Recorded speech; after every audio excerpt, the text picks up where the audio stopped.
Hello friends, आज मैं आपके लिए लेके आया हूँ राजस्थान जीके के क्वेश्चन जो राजस्थान एसआई परीक्षा 2018 में पूछे गए थे।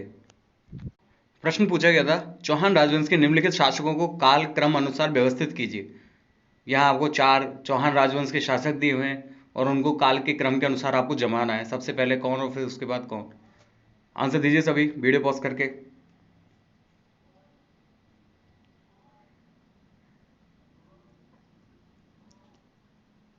देखिए, ये बिल्कुल सही क्रम में जमे हुए हैं। यहाँ चौथा ऑप्शन सही है। देखिए, पृथ्वीराज फर्स्ट जो हैं उनका शासन काल है वो 1090 से 1110 ईस्वी तक रहा है। अब यहाँ बात करते हैं अजय राज। यहाँ दिया नहीं गया अजय राज फर्स्ट है या सेकंड है, लेकिन पृथ्वीराज फर्स्ट के बाद अजय राज सेकंड ही आए थे और ये अजय राज सेकंड है। यहाँ ये अजय राज सेकंड है। जो अजय राज सेकंड है तो इनका जो शासनकाल 1110 से लेकर 1135 ईस्वी के बीच में माना गया है। अणुराज चौहान, अब बात करते हैं अणुराज चौहान की। अणुराज चौहान का जो शासनकाल है वो 1135 से लेकर 1150 ईस्वी तक है। और बात करते हैं बिग्रहराज चतुर्थ की। बिग्रहराज चतुर्थ की जो है वो 1150 से लेकर 1164 ईस्वी तक इनका शासनकाल रहा है। और अब बात करते हैं अजयराज फर्स्ट। अजयराज फर्स्ट जो शासक थे उनका समय काल 721 से लेकर 734 ईस्वी तक है। तो ये यहाँ पेपर में ये मिस्टेक हुई है, इन्होंने अजयराज का नाम नहीं खोला है फर्स्ट या सेकंड। सेकंड अजयराज है यहाँ पे। पृथ्वीराज फर्स्ट के बाद अजयराज सेकंड ही आए थे, क्योंकि फर्स्ट जो थे वो 721 से लेकर 734 ईस्वी तक उनका शासनकाल रहा था। और यहाँ देखिए कुछ शासकों के शासनकाल दिए हुए हैं, चौहान वंश के शासकों के। वीडियो पॉज करके अच्छे से देखिए। प्रश्न पूछा गया था, उस नेता को पहचानिए जो जयपुर प्रजामंडल में सक्रिय नहीं था। रामकरण जोशी, दौलतमल भंडारी, प्रयागराज भंडारी, देवीशंकर तिवारी। आंसर दीजिए सभी। यहाँ सही आंसर है प्रयागराज भंडारी। ये जयपुर प्रजामंडल में सक्रिय नहीं थे। देखिए, जयपुर में राजनीतिक आंदोलन का प्रारंभ सर्वप्रथम अर्जुनलाल सेठी द्वारा किया गया 1921 के समथिंग, लेकिन 1931 में श्री कपूर चंद पाटनी द्वारा जयपुर राज्य प्रजामंडल की स्थापना की गई थी और यह राज्य का पहला प्रजामंडल था।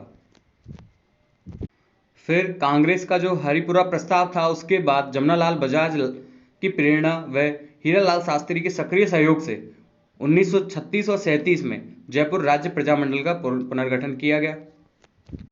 और प्रजामंडल के अन्य प्रमुख सदस्य दौलतमल भंडारी, देवीशंकर तिवारी, बाबा हरिश्चंद्र, टीकाराम पालीवाल, रामकरण जोशी आदि थे। ये अन्य सदस्य थे कुछ प्रमुख।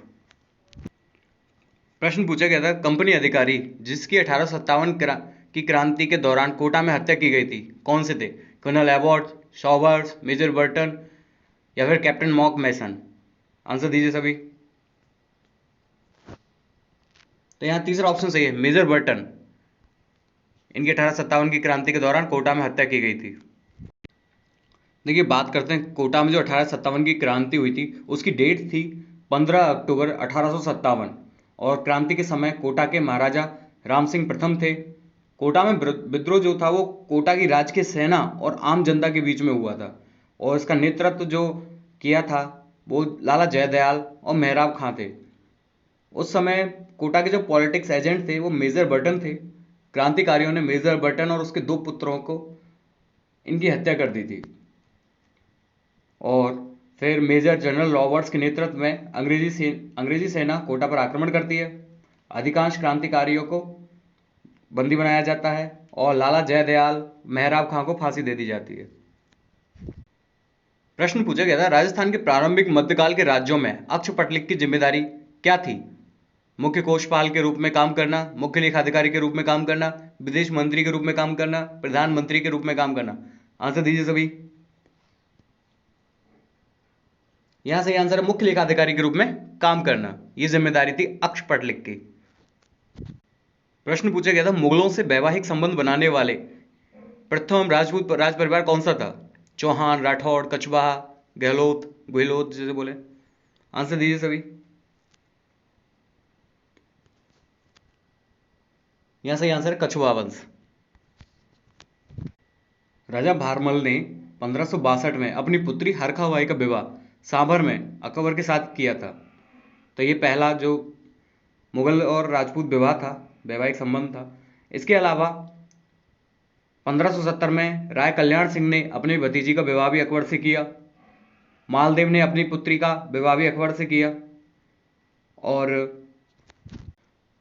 अकबर के अलावा 1584 में राजकुमार सलीम, जिन्हें जहांगीर का नाम से जाना जाता था, भगवंत दास की बेटी से उनका विवाह किया गया 1584 में। राजकुमार सलीम जहांगीर का 1587 में जोधपुर के मोटा राजा की बेटी से विवाह करवाया गया। और 1608 ईस्वी में जहांगीर ने राजा जगत सिंह की बेटी से विवाह किया। तो ये कुछ वैवाहिक संबंध थे राजपूत और मुगलों के। प्रश्न पूछा गया, सूची 1 व सूची 2 का मिलान कीजिए तथा प्रयोग किए गए कूट के आधार पर नीचे दी गई सूची में सही उत्तर का चयन कीजिए। एक तरफ आपको लेखक दिए हुए हैं और दूसरी तरफ आपको उनकी पुस्तक दी हुई है। आपको बताना है कौन से लेखक की पुस्तक कौन सी है। वीडियो पॉज करके आंसर सोचिए और आंसर दीजिए।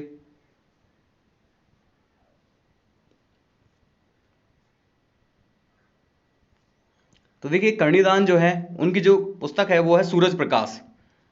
श्यामल दास की वीर विनोद, मुरनौत नैणसी की मारवाड़ प्रगनिबनत, और सूर्यमल मिश्रण की है यहाँ वंशवास्कर। तो ये सही है। प्रश्न पूछा गया, नृत्य शैली जो ग्रासिया जनजाति से संबंध नहीं है। ऑप्शन में बालर, मांदल, गवरी, लूर। आंसर दीजिए वीडियो पॉज करके। यहां सही आंसर है गवरी। गवरी जो है वो ग्रासीय जनजाति का नृत्य नहीं है। देखिए, गरासियों के नृत्यों की मैं आपको एक ट्रिक बताना चाह रहा हूं, जिसमें लिखा गया है, ट्रिक है गरासियों की मोबाइल गैंग जब आई। तो वीडियो पॉज करके एक बार इसको अच्छे से देखिए, ट्रिक को देखिए। तो देखिए, का से यहाँ बनाया कूद, मुंह से बनाया यहाँ मोरिया नृत्य, वहां से बन गया यहाँ बालर नृत्य, और ला से बन गया यहाँ लूर नृत्य, और गै से बन गया यहाँ गरबा नृत्य, और गा से बन गया गौर नृत्य, और जब से बन गया जवारा नृत्य।